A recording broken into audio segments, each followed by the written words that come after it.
In this episode, I am delighted to be joined by Andrea Cartwright. Andrea works as a practice and innovation developer in the product and innovation team at Thrive and is a fully licensed Thrive trainer. Thrive is a former sensitive approach, and we've covered it before on the podcast. A key part of her role is to research, write, and develop content to inform practice and training. And as a former deputy principal, Andrea has worked with all ages of students across early years, primary, and secondary school.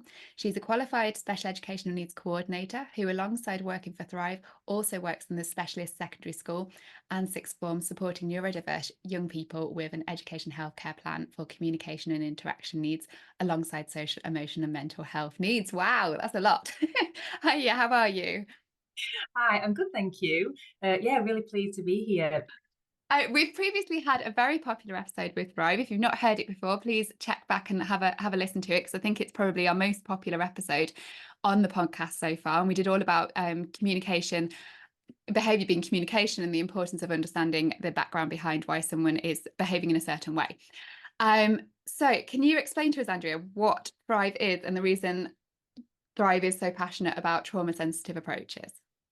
Yeah, so Thrive offers a trauma-informed whole school or setting approach to improving the mental health and well-being of children and young people. And trauma-informed practice is an approach grounded in the understanding that trauma exposure can impact an individual's development. Yeah. So at Thrive, we do that by training, and we also have a profiling and action planning tool, which we call Thrive Online. So the training courses and Thrive Online help adults to better understand the needs of pupils and provide targeted support and measure impact as well. So our vision is all about raising the awareness of the importance of supporting children and young people's social and emotional development and how to do this. And we work with lots of different sectors. So we work with early years, schools, academies, specialist schools, MATs, local authorities, international schools. So yeah, we're lucky enough to work with a whole host of different sectors. So yeah, that's Thrive. Yeah, brilliant. And so in this episode, we're going to talk about isolation and the use of isolation booths in schools, because it's a really topical issue. Lots of people aren't happy, understandably, about isolation booths, but then there's the other side that a lot of schools are saying, well, what do we do without them? How do we manage behave? I know it's a tricky one to explain, but how do we help these children Yeah. who are dysregulated to manage them in the classroom when they're behaving in certain ways that aren't appropriate? And how can teachers manage a class of 30 children if you've got somebody who is very dysregulated in the classroom? And so, yeah, there's a lot, and there's a lot to unpack here with it. Can Yeah. you just briefly explain to us what an isolation booth is and when they are being used? So typically, isolation booths are environments where pupils might be sent to if, like you say, if they're deemed to be behaving inappropriately. It might be through the day. It can be short term or long term. It might be, just for a certain session. They might be in there all day. And typically, isolation booths are kind of small, three-sided structures that are kind of enclosed, that pupils sit and tend to face the back of the wall, usually in silence. And it's not just isolation booths. Some schools or settings might use isolation rooms where they might have individual desks that are sitting if they've been removed from the classroom. Yeah, So because that's the experience of them. all of the secondary schools I've taught in have had these either isolation rooms, like you say, where a room where the children would go to, Yeah, if secondary children would go to if they were causing disruption in the lesson, I suppose, and they were sent to these rooms. Or there was, like say, these isolation booths, and I've seen it. There was a big school I worked in where they had these isolation booths, and it was like a desk. So desks all around one wall, if you like, of the room, like yeah, an L-shaped round, and then sort of partitioned off with um I don't know what the material is, but partitioned off at the sides. So they were all in these separate booths that were supposed to yeah, stay in for a long period of time. Yeah. yeah. So are we finding it's just in secondary school? Because I've only experienced it personally in secondary schools. Is that what you're finding, or are we hearing of primary schools using them? I think the same. So in my experience, I've known lots of secondary schools and provisions use them. Yeah. However, I've known that primaries do as Uh, well, and I think it's becoming more popular, if you like, with much younger children. Whereas I think previously we might have only seen it in with older students in yeah. secondary. I do think some primary schools are also using them as well. Wow. That in my experience. Yeah, that'd be really interesting to know if anyone's listening and is in a primary school that uses them or is aware of primary school. It'd be interesting to know the reasons behind that. So if we're thinking of this from the child's point of view, because I know Thrive is all about thinking about things from, from the child's point of view, as we should, what's going to be the impact on a child, in your opinion, if they are isolated from their peers in such a way? If they've been in the class, they've not been managing their emotions and they're dysregulated in some way, and their behaviour isn't how somebody wants it to be, and then causing some disruption, perhaps they're making the lesson difficult for the teacher, they're making it difficult for their peers, and they've been sent out of the classroom isolated away from their peers for a large proportion of the day. How does that help them? How do you think it impacts on them? So we know that humans have got an innate drive for connection from, from the moment that we're born. What we're doing is we're trying to connect in with others, and we've got that drive for attachment and connection. Yeah. And we know that relationships are vital to our mental well-being. They create positive, supportive relationships with others, and it helps to prevent things like, stress, anxiety, isolation, loneliness. And if what we're doing is we're taking children, young people away from that, actually we're creating that barrier. And if we're taking children away from their peers, we're impacting on their mental health, because humans are social beings. And if we're depriving children of that social interaction for extended periods, that can have effects on their mental well-being. And it can lead to, feelings of shame. So, if you're always a student that's, getting sent out or sent to isolation, it's that feeling of shame. It can lead to things like bullying from others, becoming isolated from their peer groups. If you're in isolation, when it's break time, dinner time, social times, and you're not there for that, you're missing those social interactions, the relationships, and the opportunity to connect with others is, that's gone. And I think as well, not just the impact of being away from peers, but actually their education. Yeah. They're not in the classroom, they're missing out on that, the expert in the room, that vital teaching. And obviously often in the isolation rooms or booths, there'll be an adult that may or may not be a teacher to support with the work they've been sent, but they typically aren't the expert in that field. They're not the maths expert or the science expert. They're away from the resources that they need. And that leads to, them falling further behind with their education. It's difficult if they're constantly in, isolation and away from the classroom. It's harder to reintegrate them back into the classroom, back into the lesson, Yeah. which just makes those gaps bigger and bigger. So yeah, it has a huge impact on Yeah, I that. think you're right. And I was just reflecting when I used to teach science in secondary, if somebody had to go to isolation and then you sent them the work, often they wouldn't be able to access the work. It's very Yeah, difficult for some lessons, especially the practical base. They need the input from the teacher, they need the input from the practical session of that yeah, lesson, and then how are they expected, and often they're the ones that are struggling with the actual content of the lesson yeah, anyway, and then they're expected to sit in isolation with a worksheet or a textbook, and you knew it wasn't going to come back at a high quality amount of work. Even if they were sat there with it, they'd be struggling, and like you say, the adult in the room is very unlikely to be a specialist in the subject of the piece of work they've got. yeah. They could be like a cover supervisor, they could be somebody else that hasn't got the specialist of that subject. So it's going to massively impact on education, isn't it? Yeah, absolutely. And like you say, if you've missed, lessons move really quick. So if you've missed Mm. a key chunk of learning, then you're coming back into something that you think, I don't understand what we're doing. Everyone's moved on and they've kind of left you behind because you weren't there for that bit of teaching, especially if you're in there for, 2 days, 3 days, that's, three full lessons. That's a huge chunk of learning that you've Yeah, potentially missed, that you then, when do we make that up? When do we, bridge the gaps between that? And it yeah, can, like you say, it's harder to reintegrate back into that lesson, which is likely to lead to dysregulation, behavior incidents, which then kind of starts the cycle all off again with back in isolation. yeah, So yeah, yeah. Because breaking imagine that being, cycle. yeah, imagine being that student that comes back into the class after having been isolated. They now don't understand. They were struggling before, perhaps. They now don't understand where you're up to at all, Yeah, and are expected to be able to continue. It's impossible. But then again, from the teacher's point of view, it's really difficult because there isn't time in a packed timetable realistically to catch all these yeah, kids up on it's a really tricky one, isn't it? Because yeah, I've been there and I get how tricky it is for the teachers on the ground who were working. You've got 5 periods in a day of work, of lessons, and trying to catch those kids up who've been in isolation. You've given them the work, they've disrupted your lesson, you're yeah, trying your best. It's really hard. I also yeah. wondered, when you were saying about the impact on the child and like their self-esteem and all of that, when they've been isolated, it's almost a bit like when you put, like the whole putting a toddler on the naughty step, and how that we've been a lot of research saying that doesn't work now. Yeah, The yeah. idea that separating them from you when they actually need you the most isn't helpful. Yeah, absolutely. And it's relationships. That's the key thing. And it's having that attuned adult alongside, because what happens is when children are dysregulated or if they're heightened, they often don't know how to regulate themselves. They might not be able to explain how they're feeling or why they're feeling. And often they don't know, like I say, how to regulate themselves. So they might do things and behave inappropriately because they don't actually know how to deal with that big feeling. So actually separating them from the adult, that's the person they need the most. So, it's without an attuned adult alongside, they're going to struggle to understand cause and effect. They're not going to shift that feeling into thinking. So, they're going to struggle to think, feel in a certain way and think, right, this is what I need to do. Do I need to have a 2-minute brain break? Do I need to go and get my fidget? Do I need to, have a walk to the toilet and come back again? Mm.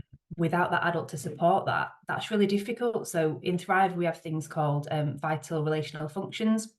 And it represents the key techniques that we use to apply in relationships. So, if a child is dysregulated, it's attunement.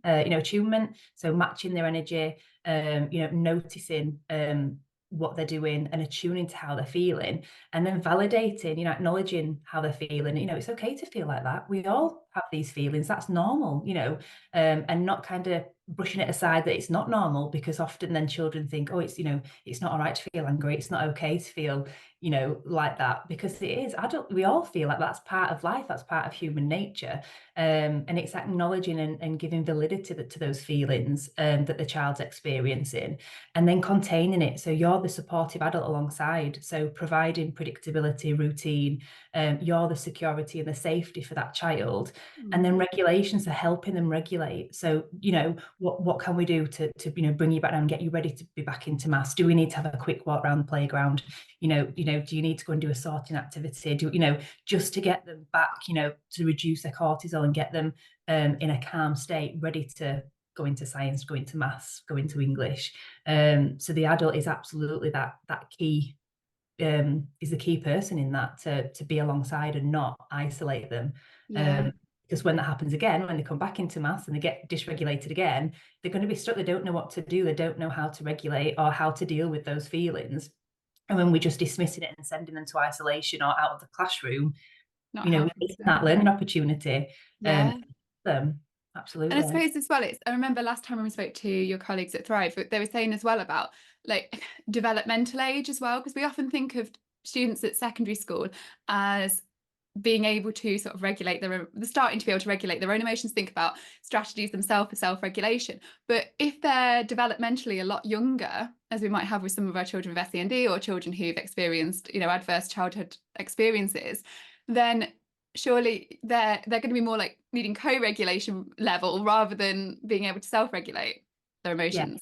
Yeah, absolutely. And like you say, just like with anything, with reading, with any kind of subject, it's the same with social and emotional development. Children and young people and adults can have gaps in their development. And like you say, if they have got gaps and earlier unmet needs, then they might struggle. And it might be that, we're looking at a 15-year-old in a 15-year-old's body, but actually their social and emotional age might be 12 months, 6 Yeah. months. So when we're trying to expect them to regulate and behave in certain ways, and and they've not been taught how to do that, and they've not had that attachment and those positive relationships, then they're going to really struggle to do that. And it's our job to help, fill those gaps and help support them. And it takes time. Often, when I talk to people, I train people, and they'll say, "No, I did it once, and we talked about it, and they said, yeah, we're going to do this next time," and then they did it again. And that's what will happen, because it takes repetition, to build the neuronal pathways and to build those links. And it will take repetition of doing it over and over again and having those conversations until they can start to do it for themselves. But again, it's back to that: the adult is the key resource, and it's you that supporting them to do that each time.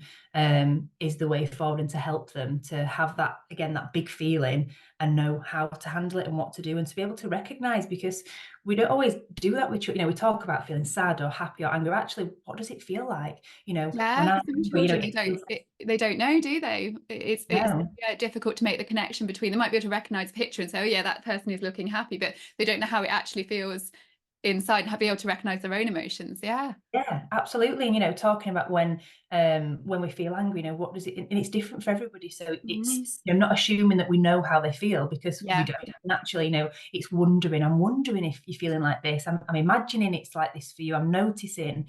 And and giving your own experience, saying, when I feel angry, I feel it's tight in my stomach, feels really tight. I get really hot. My hands might clench and they get sweaty. And talking about what it physically feels like, Yeah. and putting names to that. So, this is what it feels like for me, when I'm feeling disappointed, when I'm feeling overwhelmed, and using words, because, like we say, if they've not been taught that, they won't know it. No. Uh, Absolutely. And I suppose learning from us as well, strategies like, you spill your coffee whilst you're teaching, not just pretending Absolutely. you're absolutely fine about it, but you could, obviously don't shout and scream and cause a big fuss, but you could explain, you narrate it, couldn't you? And be like, oh gosh, I'm feeling so Absolutely. frustrated that I just spilt my only coffee of the day. I'm just going to take a minute to myself and take some breaths. And then I'm going to come back to this because I'm feeling a little bit cross or something, just so Yeah. kids can see that adults also have emotions and how we deal with them and what strategies we're using, I suppose, because they learn so much from watching us, a lot more than I think we realize, even teenagers. Absolutely. Yeah, definitely. And it's interesting you say that, because one of the things I was thinking about is,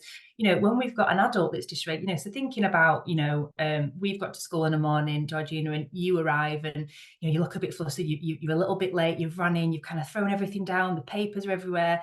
And, it's me as an adult saying, is everything all right? Are you all right? You look a little bit stressed. Do you need some help with anything? A tuning, when you said, oh, woke up, my alarm didn't go off, the milk was out of date, I couldn't even have a cup of coffee, I got stuck in traffic, and me saying, oh, it's rubbish when that, I hate it when that happens. I'm imagining that was really rubbish. I'm imagining you feeling a little bit stressed and a little bit like you're not ready to go and teach the year 10s maths in 10 minutes.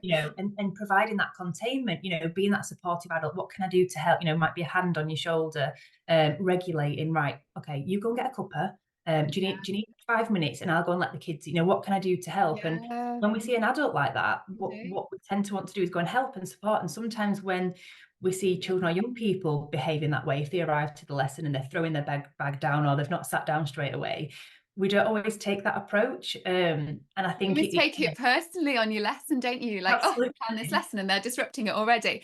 Rather Yeah. than, yeah, like you say, whereas if a colleague had come in and done that, I'm literally back at school thinking about my Yeah. colleagues coming in and feeling stressed and things that had happened on the way to school and stuff. And yeah, I would never have been like, oh, you're disrupting my Yeah. morning. Yeah. Get This is out. my Yeah. time to get ready for my lessons. I wouldn't have done that. I'd have been straight over and asking if they're all right. So we should be doing. I think the tricky thing is when it's happening with a lot of students at once as well, isn't it? Because it's not often just one pupil in your class that's behaving in that way, and when you've got a few of them, it can be really difficult as a teacher to manage. Yeah, and I think when you were just saying that bit, it's about in Thrive, we take like a non-judgmental stance. Yeah, Um, and sometimes, especially with some of our younger children and older, what might be absolutely the end of the world for them, it might be something tiny, like their pencil breaking, or something that in the grand scheme of things for you, feels, insignificant. But for them, it's their whole world, like yeah, social groups falling apart, argument, that is absolutely, for that child or young person in that moment, the biggest biggest thing. Yeah, catastrophic thing that could be happening.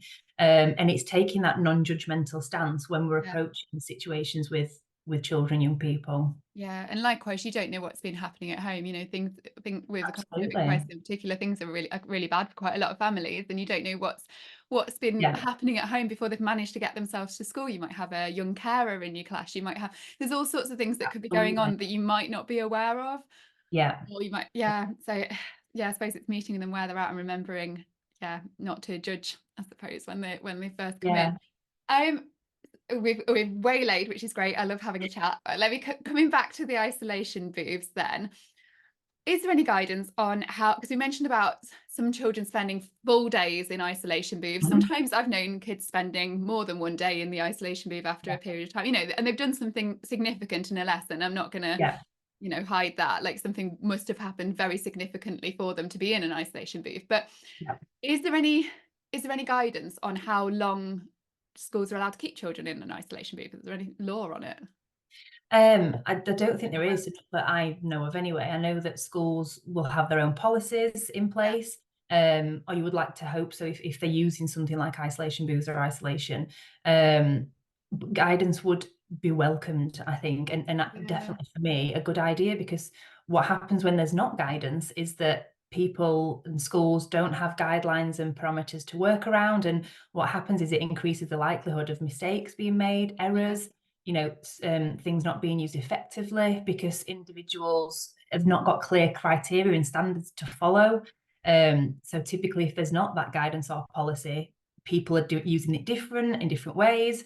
So I think, yeah, I think it would be welcomed to have some guidance and law around how we're using them. Yeah, yeah, If, supposed to avoid inconsistency as well, because you're even going to get yeah, it across the school, aren't you, with inconsistency, different people using it more yeah. perhaps than others. So what's your opinion on them? I think we know what your opinion is, but I'm just going to ask you, what's your opinion on isolation booths? And are there any times when you think it would be appropriate to use isolation as a strategy?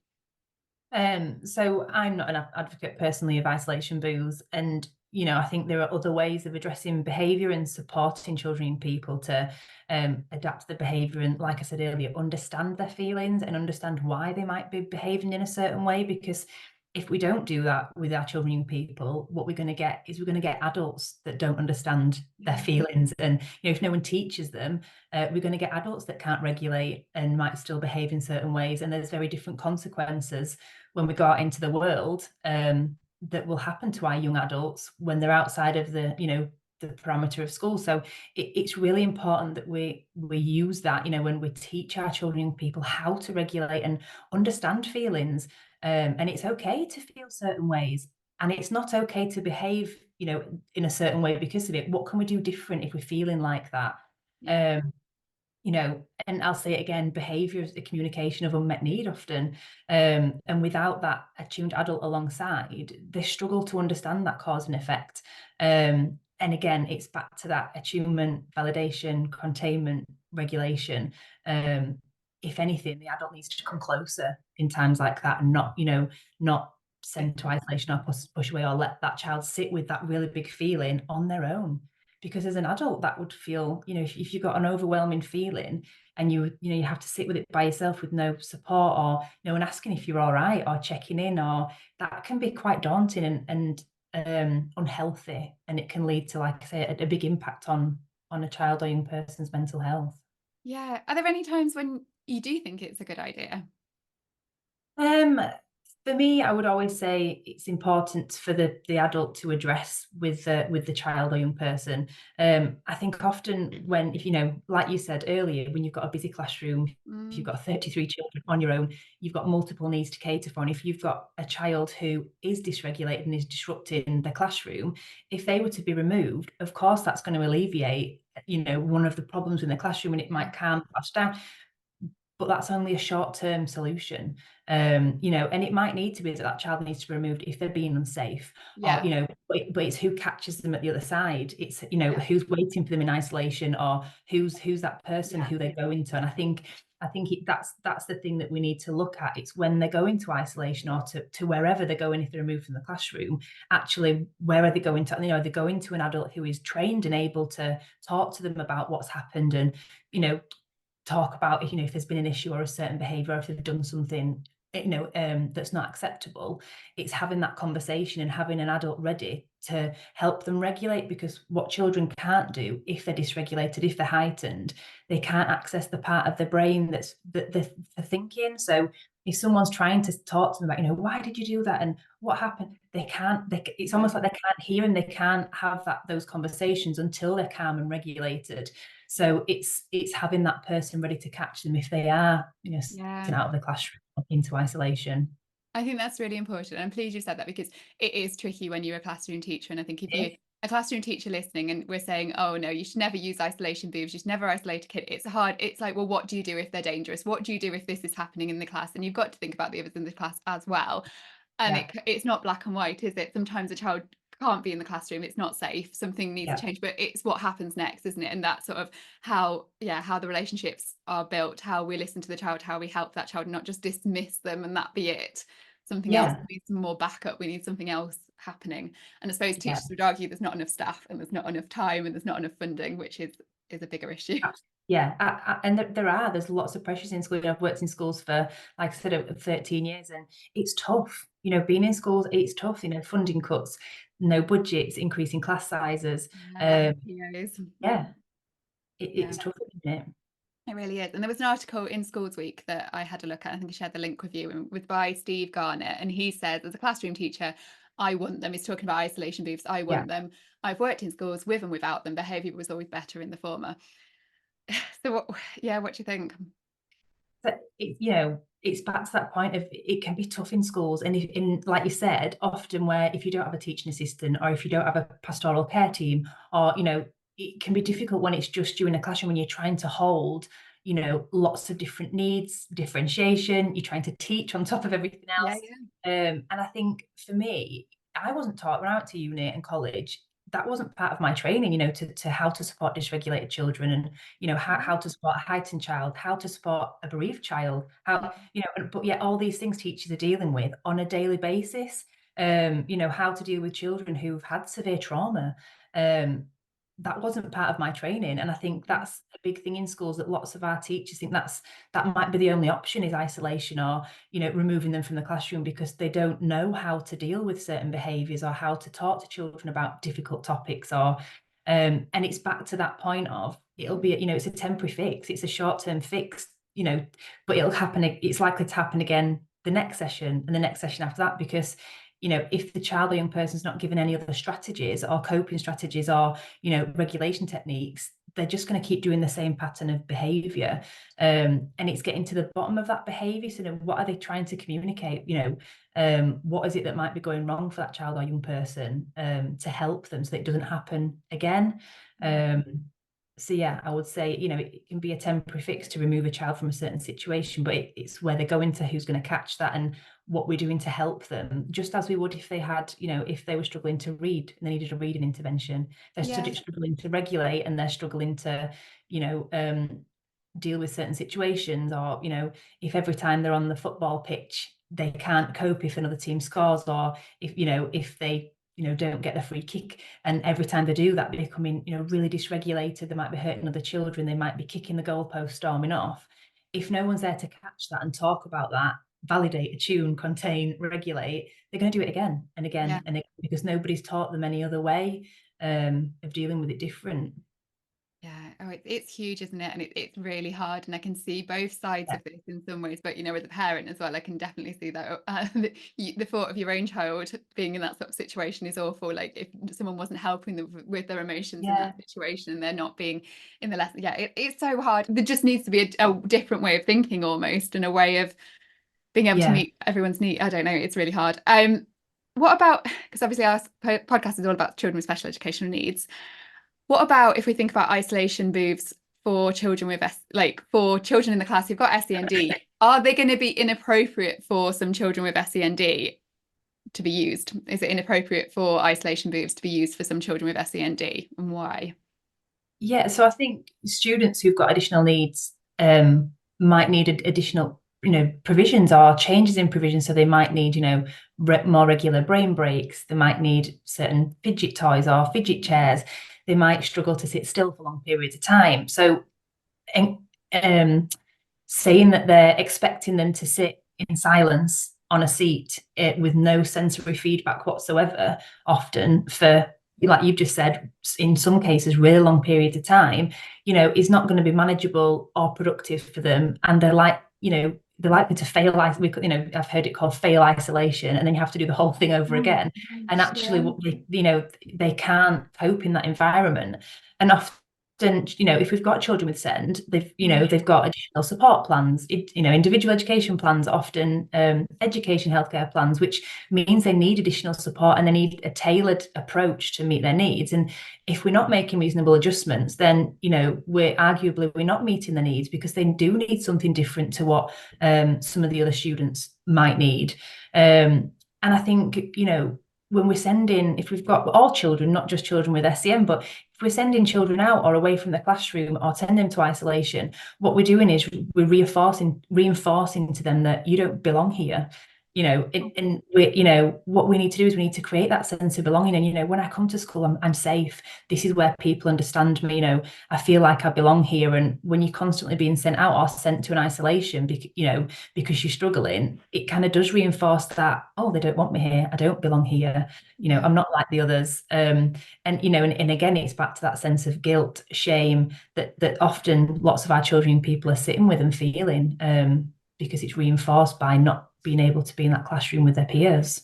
Yeah, and I was just thinking for like reasons of children being sent to isolation moves as well. It like for children with SEND in particular, if you've got like an autistic child, perhaps who may or may not have sensory differences, if they're being overwhelmed by like sensory input in the classroom and they can't manage it and feel overwhelmed and dysregulated, and then we're sending them away because of it, that's not fair. Yeah, Yeah. absolutely. Yeah. Or the And it's child with ADHD who, might be sat there, and I'm being stereotypically, obviously everyone's different, but, there could be a child with ADHD in a classroom who is physically unable to sit still for that period of time and can't, and then gets up or moves around and does something and then ends up in trouble because of it. It's not taking into account their needs. No, and it's like you just said, every single child is unique and Mm. different. So what might work for one child or young person might not work for another. What it looks like for one child or young person might look different to another. And you're absolutely right. And if we're not doing that, then we're not doing our legal duty to meet the needs of all students. But like you said, those with SEN who've got additional needs that we need to support. Yeah, absolutely. So what are the alternatives? And this is the tricky bit.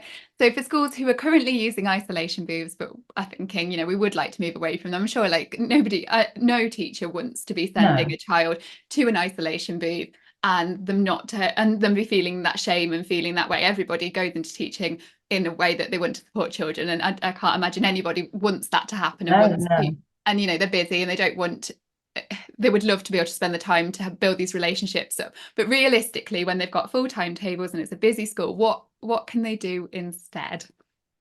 So at Thrive with our training, we train people to learn about why young children and young people might behave in certain ways, and understand kind of the underpinning theory and research behind it.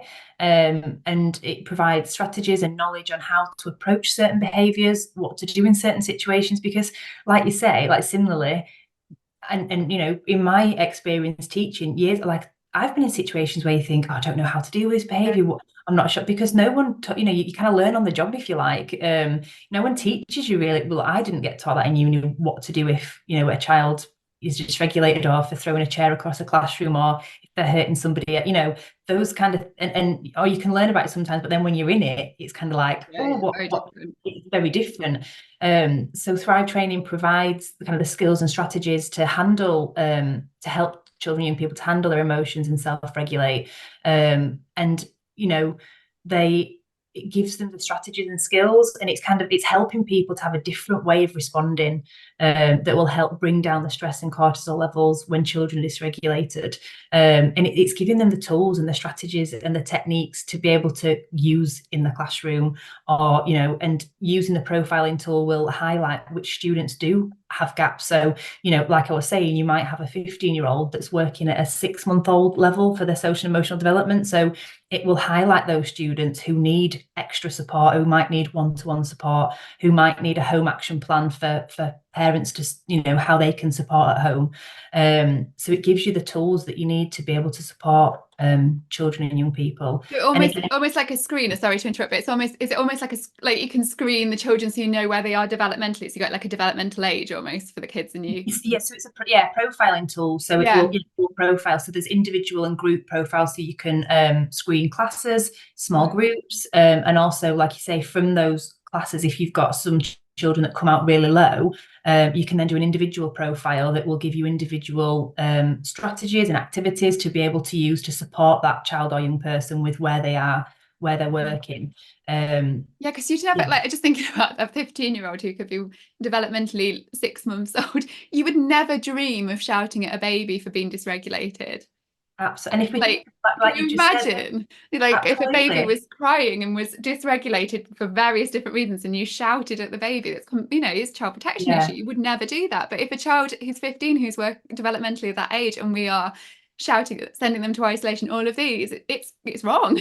Yeah. And if just from that example, if we've got a 6-month-old who's crying, and screaming, what do? We pick them up. We contact, Yeah, oh my goodness. We yeah, rock them, we regulate them, we pat them, yeah. we You do help them. them And regulate. Yeah, we do all, validating a tuning content. We do all of that. But like you say, and obviously that will look very different to some yeah, of yeah, and what Thrive Online does is it gives you age appropriate strategies and yeah. activities. It's obviously So not going to pick the 15-year-old up and absolutely. So you will always get strategies and activities that are relative to how old the student is and what will work. yeah, And again, like staff know their children inside, they know them better than anybody. So they might look and think that's going to work for that student. Oh, that might not work for that student. I might need to tweak it a little bit. But yeah, it just gives you the skills because we can't expect that through isolation, children are going to be able to alter their behavior. yeah. They can't reflect back and change their behavior if they can't see the correlation between cause and effect, if they can't problem solve. They need that adult to be able to help them to do that. Yeah, because young children might not be able to make the connection with why they've even been sent to isolation. If I'm just thinking developmentally, if you've got teenagers who are developmentally like toddler age or 3, 4-year-old sort of developmentally, they're not able to make the connection between I've been sent to isolation because of this thing I've done. It might not, the two might not meet. So it might be Yeah, completely pointless. You're just taking the problem away from the classroom to make it easier, and safer for the children, and fair for the kids that want to learn and are trying to learn. yeah, Well, they all want to learn, but you know what I mean. The ones that are yeah, who are trying the best to get on with the lesson and might not be feeling dysregulated. yeah, But you're not actually helping that child. It's so interesting. And so I suppose your point of view is trying to sort something out before you even get to the stage of needing an isolation booth, is sort of to understand the children better, work out where they are developmentally, think of strategies, understand child development a little bit more, which as secondary teachers you're not really taught. All yeah, of that sort of stuff beforehand, so then when they're less likely to need anything else. yeah. And also when, because that's a human nature, people do get dysregulated, and Yeah, like it's knowing what to do and how, and having things in place. So, teachers are amazing. Like teachers are, I work in schools, I'm a teacher, and all the things they have to hold in one, there's yeah, a lot. I think they are amazing. And it's having, it's working with your team, with your senior leaders to put, policy and practice in place. If you've got a young person that is regularly dysregulated or disrupt, what does that look like? Because, like you say, if you're on your own with, a large group, what does that look like? What policies are in place? What is the strategies? Who do we need? Do we need somebody else for support sometimes? Might we need a teaching assistant, or, and it's looking at the wider team and putting something in place to support you, that young person, and the other children in the classroom as well. yeah. Yeah, so very much around policy and practice and what it looks like for your school. Yeah. And so if we think about I know we've spoken specifically about isolation booths, but isolation in general. So longer term, how can behaviour policies ensure that learners are kept safe without them needing to? So is it these strategies then, would you say, these strategies that we're putting in place, understanding the children? What can how can behaviour policies ensure that these learners are kept safe and don't need to be isolated? So in Thrive, we talk about having relational policies. Yeah. So one of the, I think you'll have got it from me today, but one of the core principles of Thrive approach is the adult-child relationship, Yeah. which is vital when developing children and young people's, social and emotional skills that are essential for life and learning. So it's really looking at how do we build those relationships? What does that look like? Do we put an importance on relationship, getting the relationship right first, building those relationships? In Thrive, we teach that all children need to have the experience of an adult providing them with a secure base and calming them when they're dysregulated, to build that trust and knowing that actually, Miss Durrant is my teacher and she'll keep me safe, even when I'm wobbly, even when I've got these big feelings and I'm dysregulated, and she's here to keep me safe. And we call that being a co-regulator, because we're meeting their needs when they're being dysregulated. And when children experience safety in their relationships, they open up to new learning. And they're more able to look at, what might we do next time and talk about that. Whereas if they're met with, not that relationship, or they're met with, being sent to isolation, or, that silence, that expectation of, we're sitting, we're not talking, you're getting on with your work. That kind of shuts down that relationship and that safety, because again, what we're reinforcing is, possibly you don't belong, or there's not someone here to help me when I've got this really overwhelming feeling. I'm expected to sit here in silence and not, talk to anybody. So yeah, it can be tricky. And I think for any policy, or, whether it's a behaviour policy, relational, whatever, I think it's about the staff understanding that policy and knowing that policy, and leaders following through with that. And if we're putting in place, I don't know, extra support or certain plans around certain children, that everyone's aware of that, and everyone's, coming at it from the same point of view. We're all using the same strategies, the same activities together. That's really important, that everyone's aware of that, and we're all following the same. Yeah, I think the only thing that people say often when you say about relationships, and that the input, which I agree, relationships are very, very important, and is if you're a teacher and you're teaching hundreds of children in a week, how on earth, and you do develop relationships with the children as they go on, but in the first few weeks, how on earth can you possibly have these relationships, good enough relationships to help with dysregulation, etc., when you're teaching hundreds of children?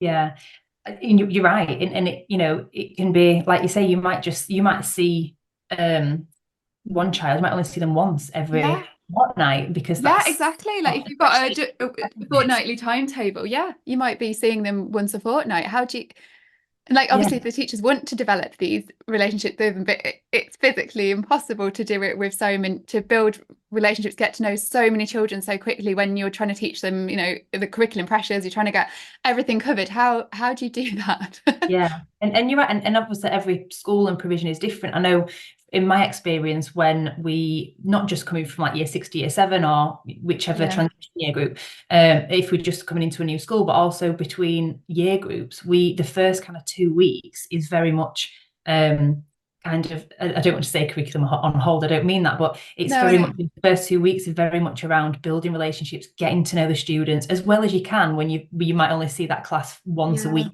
or once a fortnight.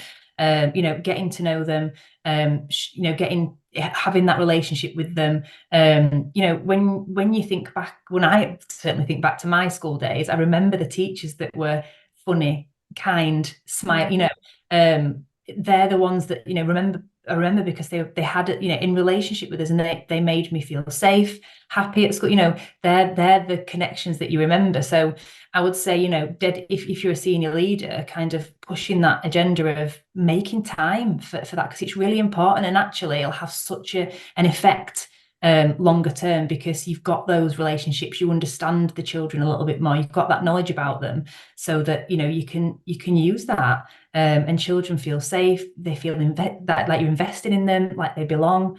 That's really important. Safety is the number one underlying feature, that they need to feel safe before they can then move on to do anything else.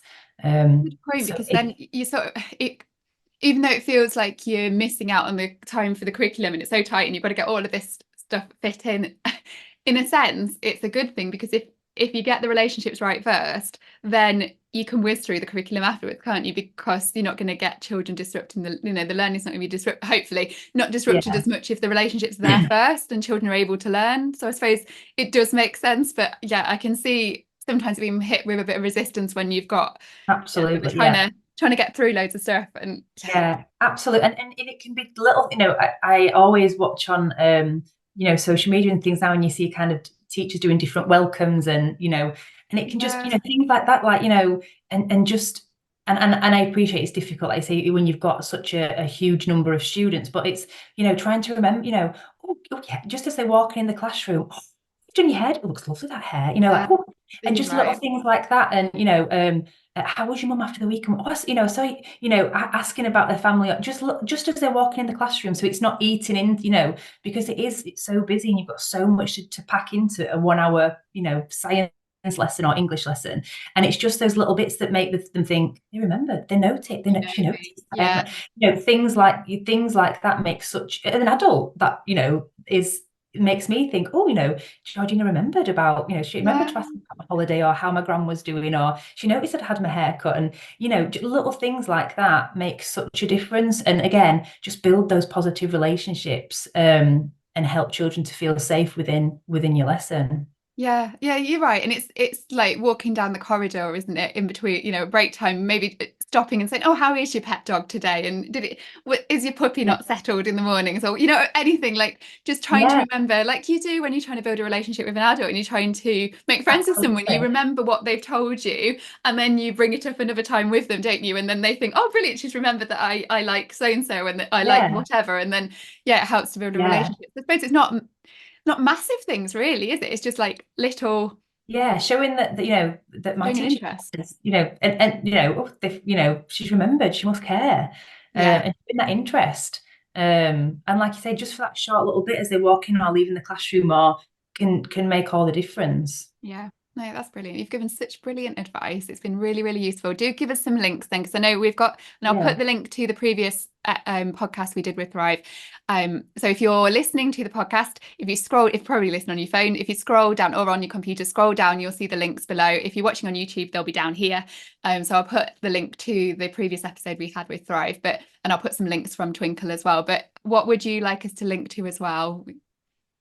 so I'll link the Thrive Approach website, and on there is some other Thrive in Action events that we've done that you could that people can watch. There's Yeah. information about our training, a little bit more about what we do. So yeah, there's lots of things on there for people to have a look at. So I'll post the link